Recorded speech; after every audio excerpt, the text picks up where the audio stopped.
Good morning students. बच्चों, आज हम पढ़कू की सोच कविता पार्ट 18 पेज नंबर 116 हमने इसकी रीडिंग कर ली थी और आज हम करेंगे 117 की रीडिंग।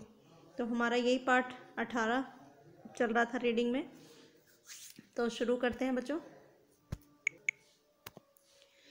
मालिक ने कहा, अजी इसमें क्या बात बड़ी है, नहीं देखते क्या गर्दन में घंटी एक पड़ी है। तो बच्चों, जो हमने पहले पढ़ा था उसमें जो तर्कशास्त्र था उसने मालिक से बोला कि अगर तुम्हारा बैल एक जगह खड़ा होकर बैल घंटी को बजाता रहे तो तुम्हें कैसे पता चलेगा।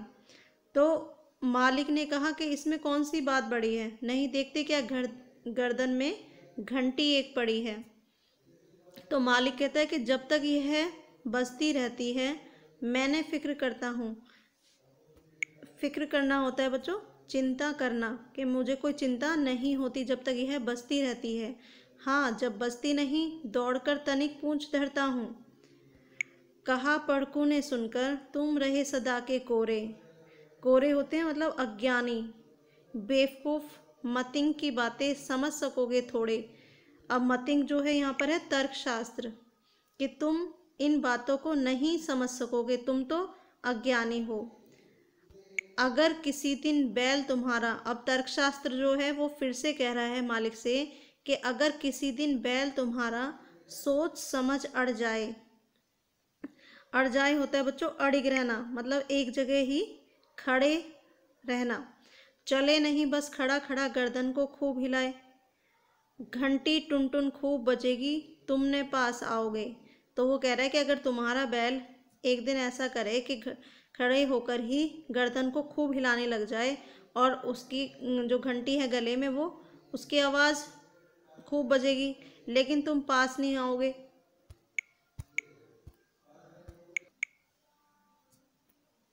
मगर बूंद भर तेल सांस तक भी क्या तुम पाओगे। अब मालिक जो है वो थोड़ा हंसा और बोला कि पढ़ जाओ, सीखा है ये ज्ञान जहाँ पर वहीं इसे फैलाओ। यहाँ सभी कुछ ठीक ठाक है, यह केवल माया है, बैल हमारा नहीं अभी तक मतिंग पढ़ पाया है। तो बच्चों, जो मतलब मतिंग का मतलब मैंने आपको बताया था कि तर्कशास्त्र, जो हमारा तर्कशास्त्र है, प्रश्न पूछने वाला या उत्तर देने वाला, तो वो अभी तक बैल हमारा नहीं समझ पाया है। तो इस चैप्टर में यही था कि जो एक तर्कशास्त्र था, तर्कशास्त्र को ये लगता है वो कोई भी उसको मिल जाता है तो वो हर बात में से प्रश्न को निकालता है और उसका उत्तर ढूंढने की कोशिश करता है। तो अब वो यही सोचता है कि बैल किस तरह से घूम रहे हैं, यहाँ तो कोल्हू का मालिक भी नहीं है और बैल घूमे जा रहा है और तेल निकलता जा रहा है। तो वो मालिक से पूछता है कि ये कैसे हो रहा है, बैल अपना काम करते जा रहे हैं और तुम अपना काम कर रहे हो।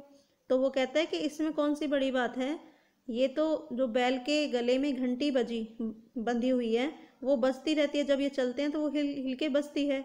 तो तर्कशास्त्र कहता है कि अगर किसी दिन तुम्हारा बैल खड़े होकर ही गर्दन को खूब हिलाने लग जाए और घंटी बजती रहे तो तुम तो ये सोचोगे कि तेल निकल रहा है और शाम तक एक बूंद भी तेल नहीं मिल पाएगा।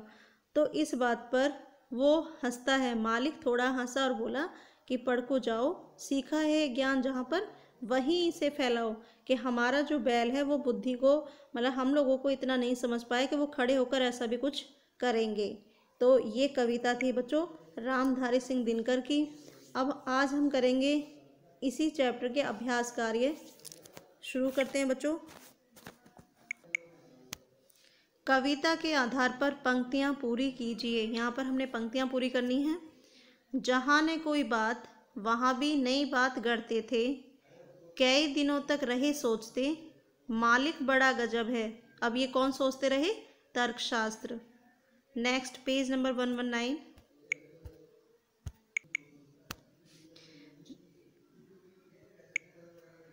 रहता है घूमता खड़ा हो या पागुर करता है, जब तक यह बसती रहती है मैंने फिक्र करता हूँ, सीखा है यह ज्ञान जहाँ पर वहीं इसे फैलाओ।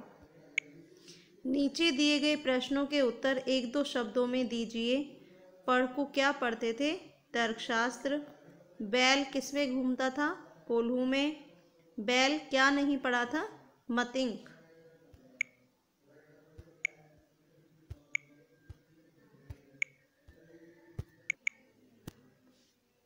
सही उत्तर के सामने सही का निशान लगाइए। कोल्हू से किसान क्या प्राप्त करता था? रस, घी, मक्खन, तेल। आंसर होगा हमारा तेल। बैल के गले में क्या बंधी हुई थी? घंटी।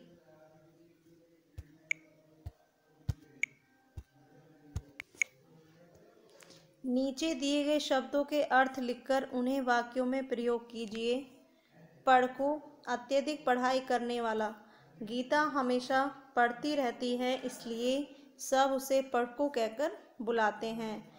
फिक्र करना, चिंता करना। माँ हमेशा अपने बच्चों की फिक्र करती है या चिंता करती है।